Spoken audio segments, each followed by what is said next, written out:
नमस्कार दोस्तों, मैं रोहित तिवारी आप सभी का आपके अपने YouTube channel knowledge academy by Rohit sir में स्वागत करता हूं। उम्मीद करता हूं आप सभी स्वस्थ होंगे, अच्छे होंगे और आपकी पढ़ाई लगातार अच्छी चल रही होगी। आप पीछे देख रहे होंगे आरआरबी ग्रुप डी 2025 मैथ के जो प्रीवियस ईयर क्वेश्चन हैं वो हम आपके सामने लेकर आते हैं और ये सभी विगत वर्षों में ही पूछे गए प्रश्न होते हैं। जैसे ये जो आज की पीपीटी है, आज की जो क्लास है, 3/12/2018 शिफ्ट 1 में जो प्रश्न पूछे गए हैं वो आपके सामने हैं। इसलिए आप लोग लगातार हमारे चैनल से जुड़े रहें, प्रतिदिन क्लास पढ़ेगी। अगर आप 15-15 प्रतिदिन क्वेश्चन करेंगे तो आप निश्चित ही ग्रुप डी में ऐसा कोई प्रश्न नहीं बचेगा जो आप सॉल्व ना कर पाए। तो हमारे साथ जुड़े, प्रीवियस ईयर क्वेश्चन को सॉल्व करें। चलिए देखिए, पहला प्रश्न स्टार्ट करने से पहले आपसे बता दें कि हमारे चैनल को सब्सक्राइब जरूर कर लिया करें, क्योंकि जो भी वीडियो आपके पास आए वो उसका नोटिफिकेशन तुरंत आ सके। हमने जो बताया, हमने जो तरीका बताएंगे आपको मैथ में, अगर वो आपको अच्छे लगते हैं तो वीडियो को लाइक भी करें, अपने दोस्तों के साथ शेयर करें। चलिए स्टार्ट करते हैं पहले प्रश्न से। बहुत आराम आराम पढ़ते हैं, भागने की जरूरत हम लोगों को नहीं है। ध्यान दीजिएगा, पहला प्रश्न हाइट एंड डिस्टेंस का प्रश्न आ जाता है। पहला प्रश्न हाइट एंड डिस्टेंस का है, क्या है? 100 मीटर ऊंचाई के एक टावर, समझिएगा, 100 मीटर ऊंचाई के एक टावर से एक आदमी एक आती हुई कार को 30 डिग्री के अवनमन कोण पर देखता है। ठीक, करा ये एक टावर है, ये एक टावर है, सीधी रेखा खींच लेते हैं। ठीक है, ये एक टावर है, ये एक टावर है। ठीक, यहां पर कोई बंदा बैठा है और यहां से 30 डिग्री के अवनमन कोण पर देख रहा है। 30 डिग्री के अवनमन कोण पर देख रहा है। 30 डिग्री के अवनमन कोण पर मतलब ये, अगर ये 30 डिग्री है तो ये वाला एंगल हो जाएगा 30 डिग्री। ठीक, कोई दिक्कत नहीं। अवनमन कोण पर देखता है, कुछ समय बाद अवनमन कोण 60 डिग्री हो जाता है। तो ये सब सिंपल सी बात है, अगर ये त्रिभुज है, अगर ये त्रिभुज है, ठीक है, यहां पे जो कोण होगा, अगर आप यहां से कोण बनाएंगे तो इसका ये कुछ ज्यादा ही होगा, हरदम ज्यादा ही होगा, कम नहीं होगा। आगे आने पर कोण बढ़ता है और इधर जाने पे कोण घटता है। देखिए, ये ऐसे थी, उसके बाद में ऐसे हो गई तो कोण बढ़ गया ना, कोण बढ़ गया।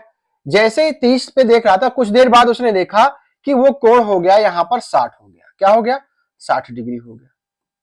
कोई दिक्कत? 60 डिग्री हो गया। क्या है? 60 डिग्री हो जाता है। इस समय कार कितनी दूरी तय करती है? यहां से यहां तक की दूरी पूछा है कि यहां से यहां तक कितनी दूरी उसने तय करी। ठीक, टावर की ऊंचाई दे रखी है 100 मीटर, टावर की ऊंचाई दे रखी है 100 मीटर। तो इससे पहले जो क्लास आई थी हमारी, वो थी 8वीं क्लास। कौन सी थी? 8वीं क्लास। तो हमने 8वीं क्लास में एक तरीका बताया था आपसे, ऐसा ही प्रश्न था। ध्यान दीजिएगा, ये एक ऐसा प्रश्न था, ये ऐसा प्रश्न था। 30 से 60 हो जाता, 30 से 60, 30 से 60। ठीक है, 30 से, और ये दे रखी थी मान लीजिए ए, वहां पे दे रखा था 20। ठीक है, तो ऊंचाई बतानी है। अगर ये 60-30 है तो जो भी यहां पे दे रखा है h बराबर हो जाएगा a/2√3, a/2√3। अगर कह देता यहां से यहां तक की बीच की दूरी 20 सेंटीमीटर है तो 20√3 इसका टावर की ऊंचाई आ जाती। ठीक है, 20√3 टावर की ऊंचाई आ जाती। अब अगर टावर की ऊंचाई इस तरीके से निकालना चाहें तो h बराबर मतलब 100 बराबर, 100 बराबर, समझिएगा, 100 बराबर a मतलब ये वाली भुजा है, मतलब d/2√3, √3। कोई दिक्कत? अब ध्यान दीजिएगा, ये उधर जाएगा तो बराबर आ जाएगा, d बराबर आ जाएगा 200/√3 हो जाएगा। 200/√3 कोई है ऑप्शन में? नहीं है। तो हम क्या करते हैं, √3 का ऊपर नीचे मल्टीप्लाई कर देंगे तो ये बचेगा, ये हो जाएगा 3, तो क्या जाएगा 200√3/3। ये आपका आंसर हो जाएगा 200√3/3, ये आपका आंसर हो जाएगा। ठीक है, ये तो तरीका आ गया। इस तरीके से हमने प्रश्न को बताया था कि अगर ऊंचाई पूछा है तो जो यहां पे दे रखा है उसका आधा कर दीजिए, √3 कर दीजिए। अगर यहां पर ऊंचाई दे रखी है तो क्या ऊंचाई बराबर आधा बट इंटू √3, तो यहां से भी निकाल सकते थे। अब हम ये सब चीजें भूल जाते हैं, हम कहें चलिए हमको ये तरीका नहीं पता है।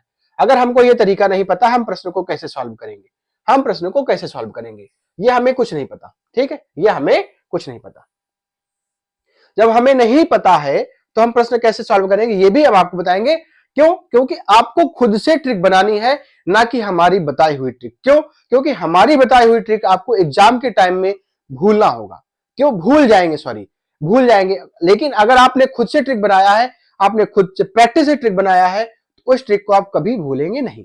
ठीक, देखिए हमने कहा अभी हम सब कुछ भूल जाते हैं। ये टावर की ऊंचाई 100 है, टावर की ऊंचाई 100 है, यहां हमें याद रखते हैं कि टावर की ऊंचाई 100 है। ठीक है, हम यहां लिख लेते हैं टावर की ऊंचाई 100। ध्यान दीजिएगा, अगर ये 60 डिग्री है, इस त्रिभुज की बात करते हैं, इस त्रिभुज की बात करते हैं, इसमें से अगर 60 डिग्री है तो ये कितना हो जाएगा, 30 डिग्री हो जाएगा।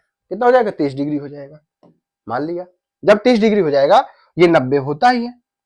अब अगर ये 60 है, ये 30 है, तो अगर ये 30 है, इस त्रिभुज की बात करें, टोटल त्रिभुज में से इस त्रिभुज की बात करें, इस त्रिभुज की बात करें, अगर ये 30 है तो टोटल कितना हो जाएगा, 60 हो जाएगा 60। अगर ये टोटल 60 है, ये टोटल 60 है, तो ये पूरा 60 में से 30 घटा देंगे, ये कितना जाएगा, 30 डिग्री हो जाएगा। 30 डिग्री हो जाएगा, कोई दिक्कत नहीं। अब ध्यान दीजिएगा, अब हमने ये भी बताया है, अभी एक तरीका और बताएंगे आपको, परेशान ना होइए। ठीक है, अगर ये अगर 30 है, ये 60 है, तो 60 के सामने की भुजा होती है √3, 30 के सामने की भुजा होती है 1 और 90 के सामने की भुजा होती है 2। ठीक, अब हमें एक चीज समझ में आइएगा, ये समझ में आ गया कि ये कोण, अगर ये कोण बराबर है तो ये भुजा और ये भुजा बराबर होगी। यहां से यहां तक हमें दूरी निकालनी है। अगर ये पता चल जाए तो ये तो हमको ऑटोमेटिक पता चल जाएगा। तो हम देखते हैं 60 के सामने की भुजा होती है √3, मेरे हिसाब से 100 है, तो √3 बराबर 100 के, एक बराबर 100 बटे √3। कोई दिक्कत नहीं। अब अगर एक बराबर 100 बटे √3 है, तो ये कितनी है, 90 के सामने भुजा कितनी होती है, 2, तो इनटू क्या कर देंगे, 2 कर देंगे, आंसर आ जाएगा 200 बटे √3। अभी भी आंसर नहीं आ रहा, तो हम क्या करेंगे, √3 का ऊपर नीचे मल्टीप्लाई करेंगे, तो बराबर आ जाएगा 200 √3 बटे 3, ये हमारा आंसर आ जाएगा। ठीक, दो तरीके देखिएगा, tan cos sin कुछ भी नहीं लगा ना, दो तरीके आपको पता चल गए। अब हम तीसरा तरीका बताते हैं, इसको बिल्कुल ही हटा देते हैं। तीसरा तरीका ध्यान दीजिएगा, किसी भी तरीके से आपका प्रश्न फंसना नहीं चाहिए। ठीक है, ये 30 था, ये 60 हो गया, ये 30 था, ध्यान दीजिएगा। अब अगर ये 60 है, ये 30 हो जाएगा। ध्यान दीजिएगा, अब समझिएगा, इस त्रिभुज में ए बी सी डी, इस वाले त्रिभुज में, किसमें, ए बी सी में, ए बी सी में 60 के सामने की भुजा कितनी हो जाएगी, √3 और 30 के सामने की भुजा हो जाएगी 1। कोई दिक्कत, इस वाले त्रिभुज की बात करें। अब अगर इस पूरे त्रिभुज की बात करें, इस पूरे त्रिभुज की बात करें, तो 30 के सामने भुजा, ये वाली भुजा हो जाएगी 1 और ये टोटल भुजा हो जाएगी √3। कोई दिक्कत नहीं ना, ये हो जाएगी √3। क्यों, क्योंकि ये पूरा 60 है, तो 60 के सामने भुजा हो जाएगी √3। अब ये बताइए, चाहे इस त्रिभुज की बात करें, चाहे इस त्रिभुज की बात करें, दोनों त्रिभुज के हिसाब से ये वाला भुजा होती है, जो ये वाली लाइन है, ये टावर की ऊंचाई है, दोनों के लिए बराबर होनी चाहिए। जब दोनों के लिए बराबर होनी चाहिए, तो एक काम करते हैं, ध्यान दीजिएगा, अगर ये √3 थी, इसको भी √3 बनाएंगे।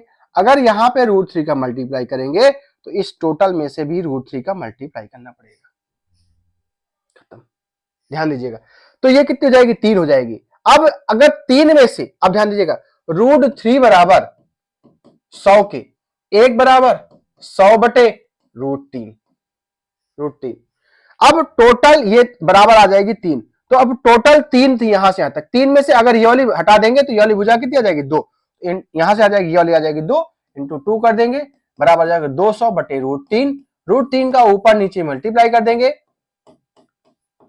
ये आ जाएगा 3 आ जाएगा, बराबर में 3, तो 200 √3 बटे 3 आपका आंसर आ जाएगा। खत्म।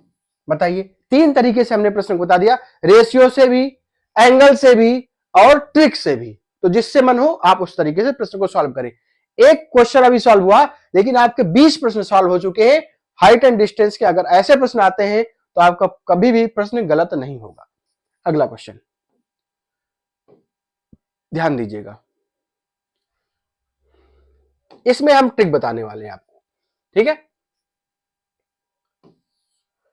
देखिए, अगर ये एक त्रिभुज है, ठीक, एक यहां से ये, अगर ये कोण 60 है और ये 30 है, ठीक है, यहां से यहां तक भुजा ए है, तो h टावर की ऊंचाई h बराबर हो जाती है a/2√3। इसको नोट कर लीजिए, इसको नोट कर लीजिए, ठीक है। उसके बाद में एक त्रिभुज ये है, ठीक है। अगर ये कोण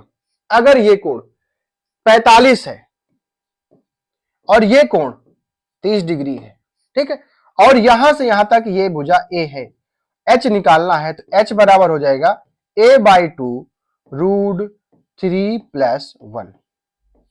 ये इसको भी नोट कर लीजिए, इसको भी नोट कर लीजिए। इसको नोट करने के बाद फिर से आते हैं हम लोग, फिर से आते हैं h बराबर। अब उसके बाद में यहां से अगर ये 60 है और ये 45 है डिग्री है, ठीक है, और अगर ये a है तो h बराबर हो जाएगा a/2√3 ब्रैकेट में √3+1। अब इसके 3 प्रश्न में से एक प्रश्न अगर कोई भी आ जाता है तो सेम तरीका है, आप किसी भी प्रश्न को यहां पर अप्लाई करेंगे। a/2 अगर ये दे रखा है a तो a/2 करेंगे और ये चिपका देंगे, आपका आंसर आ जाएगा। 3 प्रश्न देखिए सॉल्व हो जाते हैं। अब अगर ये तो तरीका था, आया कहां से? जब प्रश्नों को सॉल्व किया हमने क्या किया, प्रैक्टिस अधिक से अधिक करी, तब हमको ये चीजें पता चली कि ऐसा भी कुछ होता है, ठीक है। आंसर निकालने के बाद पता चलता है। अब अगर हमें ये चीजें नहीं पता है तो हम प्रश्न को और मतलब कि सॉल्व तो करना ही है, लेकिन जल्दी सॉल्व करना है। वो कैसा? रेशियो या एंगल से। तो अब हम बताते हैं, ध्यान दीजिएगा, ये तो नोट कर लिया होगा। ध्यान दीजिएगा, ये प्रश्न, यदि सूर्य का उन्नयन कोण 30 डिग्री है, यदि यहां से इस सूर्य, यहां पे सूर्य है, यहां पे उन्नयन कोण कह रहा है 30 डिग्री है। क्या है? 30 डिग्री है, ठीक है, हो जाए तो किसी खंभे की छाया की लंबाई 20 मीटर कम हो जाती है।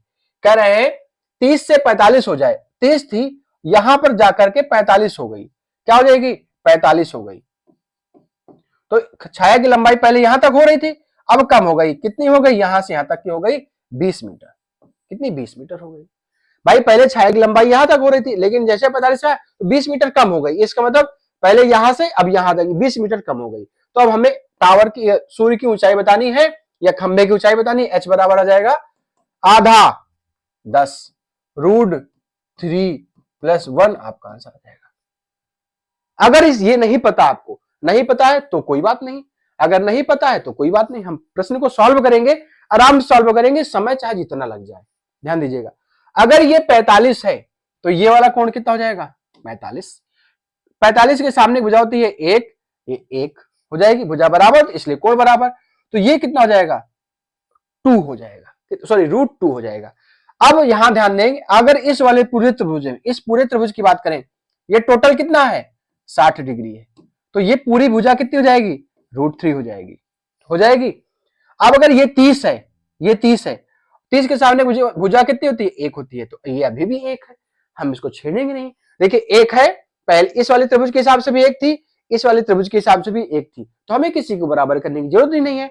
हमने देखा टोटल √3 थी, √3 में से अगर ये वाली भुजा 1 हटा दे, √3-1 कर दे, तो हमें क्या पता चल जाएगा? यहां से यहां तक की दूरी पता चल जाएगी, वो है 20। तो 1 बराबर 20 बटे √3-1, 20 बटे √3-1। अब क्या करेंगे हम? अब ऐसा तो प्रश्न में आंसर में है नहीं, तो हम इसको सरल करने के लिए जो यहां पे वैल्यू दे रखी है उसकी उल्टी, √3+1 का ऊपर नीचे अगर मल्टीप्लाई कर देंगे तो ध्यान दीजिएगा, a minus B, a plus B, इसका मतलब a² माइनस b²। तो अगर इसका स्क्वायर करेंगे तो 3 आ जाएगा, इसका स्क्वायर करेंगे तो 1 आ जाएगा। तो यहां से निकल के आ जाएगा 200√3+1 बटे 3 का स्क्वायर 3, 1 का स्क्वायर 1, तो आ जाएगा 2, कट जाएगा, आ जाएगा 20 था, क्या था? 20 था, तो यह आ जाएगा, कट जाएगा, 10 आ जाएगा, 10√3+1 आपका आंसर आ जाएगा, खत्म। बताइए, आप किसी भी तरीके से प्रश्न को सॉल्व करेंगे, प्रश्न आसानी से सॉल्व होगा। किसी भी तरीके से हमें tan cot cos का फॉर्मूला यूज नहीं करना है। अगर आप उसका यूज नहीं करेंगे तो आपके हाइट एंड डिस्टेंस के प्रश्न बहुत बेहतरीन तरीके से सॉल्व हो जाएंगे। अगला क्वेश्चन, तीसरा नंबर, वह संख्या जो 8 से पूर्णतः विभाजित नहीं है। वह संख्या जो 8 से पूर्णतः विभाजित नहीं है, ध्यान दीजिएगा, 8 से जो विभाजित होने वाली संख्या आती है वो जिस संख्या के लास्ट के 3 अंक, जिस संख्या के लास्ट के 3 अंक अगर 8 से कट जाते हैं तो वो पूरी संख्या 8 से विभाजित होती है। 4 से विभाजित होने वाली संख्या वो होती है जिसके अंक लास्ट के 2 अंक अगर 4 से विभाजित है तो वो संख्या 4 से विभाजित हो जाती है। तो अगर हम यहां पहले में ही 8 से भाग दें, 8 64 नहीं जाएगा, 7 बार 8 सत्ते 56 और 56 और 6 12, तो ये हो जाएगी 60। तो पहली बात तो पहली संख्या ही है जो 8 से विभाजित नहीं है, 8 से पूर्णतः विभाजित नहीं है, पहली संख्या हमको मिल गई, हम आगे बढ़ गए। सम प्रश्न दूसरा, चौथा नंबर प्रश्न ध्यान दीजिएगा। कभी कभी प्रश्नों को आसान बनाने के लिए हमको खुद से सोचना पड़ता है। ध्यान दीजिए, 8 दूनी 16, 6 आएगा लास्ट में, और 6 आएगा तो 6 2 8 हो जाएगा, और 8 4 12। इसका मतलब उस संख्या के अंक में जो आंसर निकल के आएगा उसके संख्या के अंत में 2 आना चाहिए। तो ना तो ये होगा, सॉरी, ना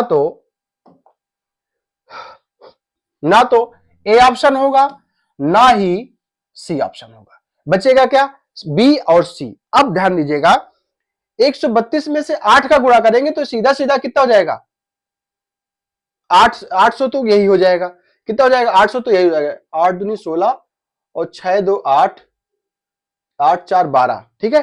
तो हमारा आंसर कुछ ऑप्शन में गलत क्या कर लेते हैं, 8 दूनी 16, 8 3 24 1 25, 8 2 10, ठीक है, 22 और 4, ठीक, 4 6 2 8 4 12, 5 2 7 1 8 0, 1082, ठीक है। इसमें नहीं ऑप्शन में है तो हमारा आंसर आ जाएगा 1082 आंसर आएगा, ठीक है, 1082 आंसर आ जाएगा। अगला क्वेश्चन ध्यान दीजिएगा, ये प्रश्न बहुत इंपॉर्टेंट है और आपके पेपर में बहुत ज्यादा पूछने जाने की संभावना है। ऐसे प्रश्न पेपर में एक प्रश्न तो पूछा ही जाता है कि बताइए कि जो प्रश्न का आंसर देने के लिए एक्स वाई जेड का मान निकालने के लिए, एक्स वाई जेड का मान निकालने के लिए कथन एक अकेले क्या पर्याप्त है, मतलब इस कथन से, पहले कथन से एक्स वाई जेड के मान निकाले जा सकते हैं क्या, या केवल 2 से एक्स वाई जेड के मान निकाले जा सकते हैं क्या, या दोनों को मिलाकर के निकाले जा सकते हैं क्या, या दोनों को मिलाकर के नहीं निकाले जा सकते, वही ऑप्शन में है।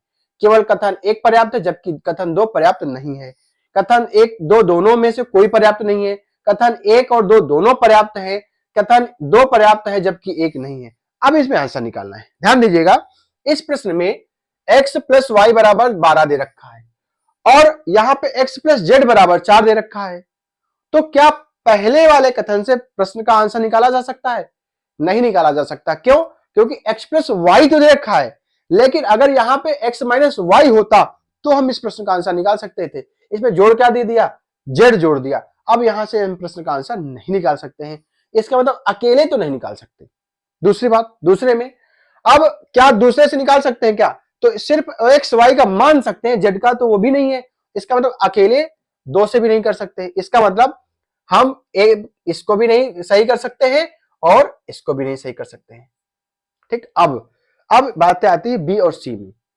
अब बी और सी में आती है, हम क्या x प्लस वाई बराबर 12 और x माइनस वाई बराबर 6 है, तो यहां से अगर इस दोनों इक्वेशन को सॉल्व करेंगे, इन दोनों को सॉल्व करेंगे तो x बराबर आ जाएगा 9, y बराबर आ जाएगा 3।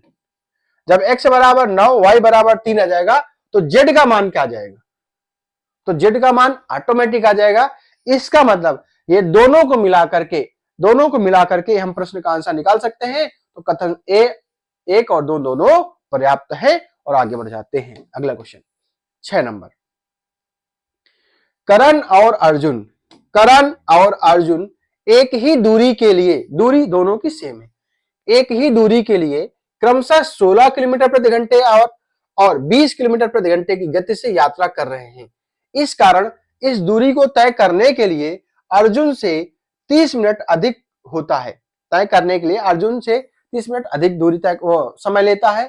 तो अर्जुन द्वारा की गई यात्रा की दूरी ज्ञात करें। ध्यान दीजिएगा, कह रहा है अगर दूरी समान होती है तो S1 रेशियो S1 अपान S2 बराबर हो जाता है T2 अपान T1, ठीक। तो आप ध्यान दीजिएगा, इसका उल्टा हो जाता है। अब अगर चाल का रेशियो दे रखा है, चाल का रेशियो दे रखा है 16 और 20, तो अगर दूरी समान है तो समय का रेशियो क्या हो जाता है 20/16, 20/16। अब इसको तो काट नहीं सकते लेकिन इसको काट सकते हैं। अब टाइम का रेशियो निकाल सकते हैं, 4 पंचे 20, 4 चौको 16। ठीक, अब ध्यान दीजिएगा इसको कितना समय कम लगा, एक क्वेश्चन में 30 के, एक बराबर जब 30 के, तो ध्यान दीजिएगा दूरी बराबर क्या होता है चाल गुणे समय, चाल गुणे समय, तो दूरी बराबर डी बराबर चाल कितनी है 16, समय कितना है 5, ये कितना आ गया 30। अब बटे 60 कर देंगे, 30 दूनी 60, 2 अट्ठे 16, 8 पंचे 40 किलोमीटर उसकी दूरी हो जाएगी। कितनी आ जाएगी 40 किलोमीटर दूरी आ जाएगी। इन प्रश्नों को अगर आप इस तरीके से सॉल्व करेंगे तो प्रश्न आसान हो जाएगा और समय कम लगेगा। अगला क्वेश्चन 7 नंबर, एक बेलन का संपूर्ण पृष्ठीय क्षेत्रफल 880 सेंटीमीटर स्क्वायर है और त्रिज्या r बराबर दे रखा है 10 सेंटीमीटर, तो बेलन की ऊंचाई ज्ञात करें। तो सबसे पहले पृष्ठीय क्षेत्रफल होता है, क्या होता है 2 पाई r h प्लस r, क्या होता है 2 पाई r और h प्लस r, ये दे रखा है 880, कोई दिक्कत, तो हम क्या करते हैं 2 गुणे 22/7 गुणे r दे रखा है 10, h निकालना है और ये दे रखा है 10 बराबर 880, कोई दिक्कत। ध्यान दीजिएगा जीरो से ये जीरो कैंसिल, 22 दूनी 44, 44 दूनी 88, तो h plus 10 is equal to हो जाएगा, ये 7 उधर जाएगा 14 हो जाएगा, h बराबर आ जाएगा 14 में से 10 जाएगा उधर माइनस हो जाएगा, आ जाएगा 4, ऊंचाई कितनी आ जाएगी 4 सेंटीमीटर हमारा आंसर आ जाएगा। बताइए इस प्रश्न में भी आपको कोई समस्या आई क्या, नहीं आई? आप लोगों को अगर चीजें समझ में आ रही हैं, हमारी बताई हुई चीज समझ में आ रही हैं, तो वीडियो को लाइक भी क्या करें, कमेंट में ये लिखा करें कि हमें कौन सा प्रश्न अच्छे से समझ में आया है, और अगर कोई प्रश्न समझ में नहीं आया तो ये बताइए कि इस प्रश्न का दोबारा से जो वीडियो आए उसमें इस प्रश्न का दोबारा से सॉल्यूशन बताएं, दूसरा तरीका बताएं। ठीक है, अगला क्वेश्चन 8 नंबर, 1600 रुपए की राशि 6 साल के लिए 5% की दर से निवेश किया गया, राशि पर साधारण ब्याज ज्ञात करें। ध्यान दीजिएगा हम आपको बताते हैं, पहले तो सारी चीजें हम आपको बेसिक से कहते हैं एडवांस तक जाएंगे। ध्यान दीजिएगा अगर हम यहां से एसआई निकालना है, यही तो निकालना, एसआई बराबर PRT/100, इसमें आप जूझ जाते हैं। ठीक है, एसआई निकालने के लिए पी 1600 गुणे दर कितनी है 5, समय कितना है 6/100, ध्यान दीजिएगा जीरो से जीरो कट गया, 16 पंचे 80, 8 छंग 48, तब आएगा 480। ठीक, लेकिन एक चीज ये बताइए, अगर हम मान लेते हैं अपने हिसाब से मन में राशि है 100, अगर राशि 100 है तो ब्याज कितना मिलेगा 8 6 पंचे 30, अगर 100 रुपए राशि है तो 30 रुपया ब्याज मिलेगा, तो 100 बराबर 16 के, 1600 के 1 बराबर 16 के, तो 16 गुणे 30, 16 43, 450 आंसर आ जाएगा। कुछ भी नहीं रखना है, मन में सॉल्व करना है, प्रश्न का आंसर आ जाता है। इसलिए कहते हैं कुछ चीजें सोचा करिए, तुरंत ही आंसर उसमें सोल्यूशन करने मत जाया करिए। अगला क्वेश्चन 9 नंबर, ये प्रश्न क्या हुआ था, हम पिछले वीडियो में ये प्रश्न था, वहां पर हम सॉल्व कर रहे थे, तो ये गलती जो हम कर रहे थे हमें लग रहा था ऑप्शन में है नहीं, तो हमने क्या कहा गलत प्रश्न हो सकता है, लेकिन ये प्रश्न गलत नहीं था, प्रश्न बिल्कुल सही था। और जो गलती हम कर रहे थे वहां देख नहीं पा रहे थे, वही गलती सब कोई करता है और प्रश्न का आंसर दूसरा निकाल के आता है, आपका प्रश्न गलत हो जाता है। क्या था ध्यान दीजिएगा, प्रश्न को सबसे पहले पूरी तरीके से पढ़ना है। 810 लीटर में पानी और दूध का क्रमशः अनुपात 2:7 था। ठीक है, एक पात्र है उसमें 810 लीटर मिश्रण है, 810 लीटर मिश्रण है, उसमें मिल्क और वाटर का रेशियो दे रखा है 2:7, क्या दे रखा है 2:7। उसमें कितना लीटर पानी डाला जाए, क्या डाला जा रहा है पानी डाला जा रहा है, तो जो दूध है उस मिश्रण में बराबर होना चाहिए, तो देखते हैं बराबर है कि नहीं है। डाला जाए कि नए मिश्रण में दूध और पानी, देखिए ये जो रेशियो था पानी और दूध का था, सॉरी पानी वाटर और मिल्क था, वाटर और मिल्क का था। अब अगर दूध और पानी, मिल्क और वाटर का रेशियो 3:1 है, तो मिल्क कितना हो जाएगा 3, ये गलती हुई थी हमसे, ठीक है। 3 और वाटर कितना हो जाएगा 1। तो इसको तो बराबर होना चाहिए था ना। अगर इसको बराबर होना चाहिए था तो इसको बराबर करेंगे, क्योंकि हमने मिलाया क्या है, पानी मिलाया है। तो इसका मतलब इस पूरे में 3 का मल्टीप्लाई कर देंगे, इस पूरे में 7 का मल्टीप्लाई कर देंगे। तो नया रेशियो आ गया 6:21 और यह आ जाएगा 7:21। ठीक, मेरे हिसाब से टोटल मिश्रण कितना है 27। प्रश्न में 81,810, एक बराबर 30 की। जब एक बराबर 30 के आ गया तो हमने देखा वाटर पहले 6 था, बाद में कितना हो गया 7 हो गया। कितना मिलाया गया 1 मिलाया गया, और यहां से 1 की वैल्यू कितने 30 बराबर कितना मिलाया गया 30 लीटर पानी मिलाया गया। खत्म। अगर यहां से अंतर 2 का होता तो 2 गुणे 30, 3 का अंतर होता 30 गुणे 30, तो इसका 90 लीटर मिलाया जाता। लेकिन अंतर क्या है 6 से 7 हुआ 1 यूनिट, तो 1 गुणे 30 बराबर 30 लीटर पानी यहां से मिलाया गया। अगला क्वेश्चन ध्यान दीजिएगा, एक आदमी अपनी आय का 75% रुपए खर्च करता है। एक आदमी 75%, ध्यान दीजिएगा 75% होता है 3/4। क्या होता है 3/4। अगर उसकी इनकम 4 थी और खर्च कर दिया उसने 3, तो बचत कितनी हो गई 2। हम क्या करते हैं 0 0 2 बढ़ा लेते हैं, अपने मन से 0 0 बढ़ा लिया। ठीक, अगर उसकी आय 20% बढ़ गई तो 400 का 20% 80, 400 का 20% 80, या तो आप 480 लिख दीजिए, या तो सिर्फ 80 बढ़ी। कितनी बढ़ी 80 बढ़ी। ठीक, 80 बढ़ी। 300 का, और हाँ आय के साथ में और खर्च भी 10% बढ़ा दे तो 10% कितना होता है 300 का 10% 30, 30 अगर बढ़ी तो कितनी हो जाएगी 330। आप ध्यान दीजिएगा, अभी बता रहे हैं, ध्यान दीजिएगा, अगर आप डायरेक्ट आंसर निकालते तो इसकी जरूरत ना पड़ती, अगर जरूरत पड़ती है तो हम बताते हैं। 80 में से 30 गया कितना बचा 50, तो खर्च कितना बढ़ा होगा 50 बढ़ा होगा, कितने में से 200 में से, गुणे 100। देखिए ये कट जाएगा, ये कट जाएगा, ये आ जाएगा 50 बढ़ा, सॉरी यहां 100 आएगा। ठीक है 100 बच रहा है ना, 50/100 गुणे 100, 100 से 100 कट गया तो कितना, इसका मतलब खर्च भी, सॉरी बचत भी 50% से बढ़ जाएगी। या आप ऐसा कर सकते थे 480 में से 30 घटाएंगे, देखिए 0, 8 में से 3 गया 5, 8 में से 3 गया 5, और 4 में से 3 गया 1, कितनी बढ़ गई 50 बढ़ गई, कितने में से 100 में से, गुणे 100, तो भी क्या आ जाएगा 50%। तो इसकी जरूरत नहीं है, हमें इसकी जरूरत नहीं है, हमने इसलिए इसको 0 0 2 माना है, रेशियो से इसलिए सॉल्व किया है कि प्रश्न हमारा बिना कोई फंसे, बिना कोई पॉइंट में, बिना कोई दशमलव के हमारा प्रश्न आसानी से आ सके। अगला क्वेश्चन 11 नंबर, दो नल हैं U और V, एक टंकी को एक साथ, U और V मिलकर के एक टंकी को, कौन U और V मिल करके एक टंकी को 9 घंटे में भर देते हैं। यदि नल U अकेले 12 घंटे में भरता है, U अकेले 12 घंटे में भरता है, तो 9 12 36 लीटर हम मान लेते हैं टंकी रही होगी। तो इसकी क्षमता 4 की, इसकी क्षमता 3 की। ठीक, अब इन दोनों को मिलाकर के क्षमता 4 थी और U की अकेले क्षमता 3 थी, तो V की क्षमता कितनी आ जाएगी, V की क्षमता कितनी आ जाएगी 1, V की क्षमता आ जाएगी 1। तो 32 लीटर टंकी को एक की क्षमता से अगर V भरेगा तो कितने दिन में भर देगा 32 घंटे में, सॉरी कितने घंटे में 32 36 सॉरी सॉरी सॉरी सॉरी 36 36, तो कितने 36 घंटे में टंकी भर जाएगी, कितने घंटे में 36 घंटे में टंकी भर जाएगी। अगला क्वेश्चन, हाँ बढ़िया प्रश्न है, ध्यान दीजिएगा, इस प्रश्न को आप देखकर आंसर निकाल सकते हैं अगर आपको तरीका पता है तो। ध्यान दीजिएगा, एक बैग में 5 पुस्तकों का औसत भार 250 ग्राम है। एक बैग में पुस्तकें हैं, 5 पुस्तकें हैं, उनका औसत भार 25 ग्राम है।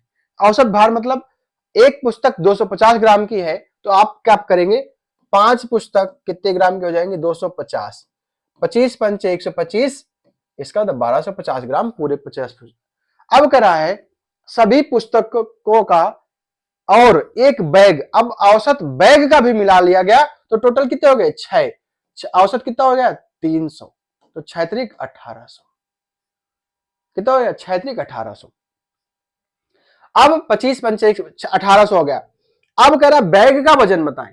एक जुड़ा, तो जैसे 6 हो गए तो उनका वजन कितना हो गया 1800 ग्राम। तो 1800 बटे 1250 तो कितना आ जाएगा 550 ग्राम का क्या आ जाएगा बैग कितना आ जाएगा, बैग आ जाएगा 550 ग्राम का। बैग कितना आ जाएगा 550 ग्राम का।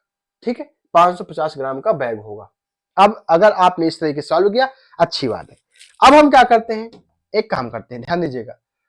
5 पुस्तकें थी, 5 पुस्तकें थी, उनका औसत वजन 250 ग्राम था। जैसे हमने बैग को ऐड किया, जैसे हमने बैग को ऐड किया तो उनका औसत भार बढ़ गया, कितना हो गया 300।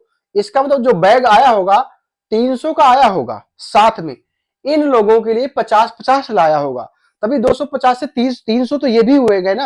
ये जो 5 लोग थे ये भी 300 हो गए, 6 लोगों को टोटल औसत हो गया ना 300। तो इसका मतलब ये जो 300 तो अपने लिए लाया औसत बराबर करने के लिए, 5 लोगों के लिए भी 50-50 लाया होगा, तो 5 50 25 250 और लाया होगा। तो कितना, इसका मतलब कितने ग्राम का आया होगा बैग, 550 ग्राम का आया होगा, तभी वो औसत पे पहुंचा। खत्म प्रश्न, एक लाइन का आंसर था। आप अगर दिमाग से करते, मन से करते तो भी इस प्रश्न का आंसर निकाल सकते थे। अगला क्वेश्चन, कौन सी संख्या 9 से पूर्णतः विभाजित है। 9 से पूर्णतः विभाजित होने के लिए हमें इन सभी संख्याओं का योग 9 होना चाहिए। जिन सभी संख्याओं का योग 9 होगा, सॉरी, जिन सभी संख्याओं का योग या तो 9 होगा या 9 से कटने वाली संख्या होगी, वही इस संख्या को पूर्णतः विभाजित कर सकती है। इस प्रश्न का आंसर आपको कमेंट बॉक्स में देना है। अगला क्वेश्चन, 14 नंबर क्वेश्चन। ये सारे प्रश्न छोटे छोटे हैं और ये प्रश्न आपके पेपर में पूछे गए हैं। हमने अपनी तरफ से कोई प्रश्न नहीं दिए हैं। आपको लगता हो कि बहुत सरल है तो कोई बात नहीं, अच्छी बात है, अच्छे और सरल होने भी चाहिए। ध्यान दीजिएगा, अगर यहां पे सबसे पहले 1 2 3 4 4 अंक के पहले दशमलव लगा हुआ है, ठीक है। अब अगर इसका मल्टीप्लाई इसमें करेंगे तो ध्यान दीजिएगा, 4 पंचे 20, ठीक है, और 4 छंग 24, 2 26, ठीक 26। अब कितने अंक के पहले दशमलव है 1 2 3 4, तो आ जाएगा 0। 1 2 3 4 अंक के पहले दशमलव लगा दिया।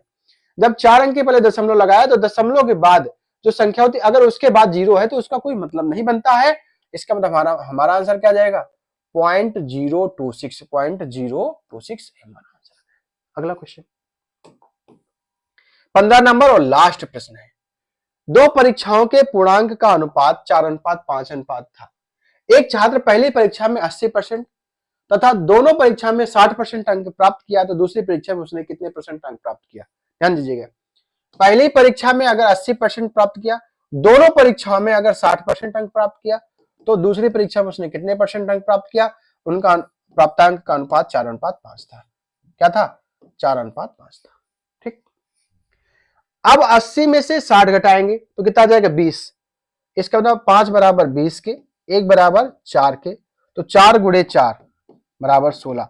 इसका मतलब 60 में से 16 घटाएंगे कितना आ जाएगा 44% उसको दूसरे में मिले होंगे। प्रश्न भी खत्म, 44 प्रश्न आपका आंसर आ जाएगा, ठीक। ये तो एलिगेशन से था। हम इसका परसेंटेज से निकालते हैं कि कैसे परसेंटेज से इस प्रश्न को सॉल्व कर सकते हैं। ध्यान दीजिएगा, दो परीक्षाओं का पूर्णांक, पहली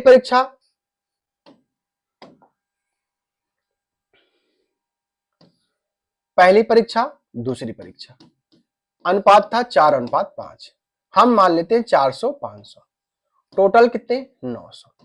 ध्यान दीजिएगा, पहली परीक्षा में 80%, 400 का 80 800 का 32, 320 अंक प्राप्त किए होंगे, और दोनों परीक्षाओं का 60%, इसका 60%, नछा का 54, 540 अंक प्राप्त किए होंगे।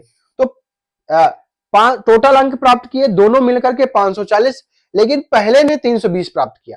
तो अगर इससे इसको घटा देंगे कितना जाएगा 0 से 0, 4 में से 2 गया 2, 5 में से 2 गया 3 गया 2। इसका मतलब दूसरे वाले ने 220 अंक प्राप्त किए, कितने में से 500 में से, गुणे 100, 0 से 0 कट गया, 500 को 20, 500 को 20। इसका मतलब दूसरे वाले ने कितने परसेंट अंक प्राप्त किए 44% अंक प्राप्त किए। और ये भी प्रश्न आपका खत्म हो जाता है और यहीं से आपकी 9वीं क्लास खत्म हो जाती है ग्रुप डी की, जो आपके पेपर में सारे प्रश्न पूछे गए हैं। और ये प्रश्न थे किसके, ग्रुप डी के प्रीवियस ईयर के, और वो भी कब के थे, ये प्रश्न थे आपके 3/12/2018 शिफ्ट 1 के। ऐसे ही प्रश्न आपको प्रतिदिन मिलने वाले हैं। ऐसे सोल्यूशन आपको मिलने वाला है। इसलिए हमारे साथ जुड़े, हमारे चैनल के साथ जुड़े, चैनल को सब्सक्राइब करें, वीडियो को लाइक करें। धन्यवाद।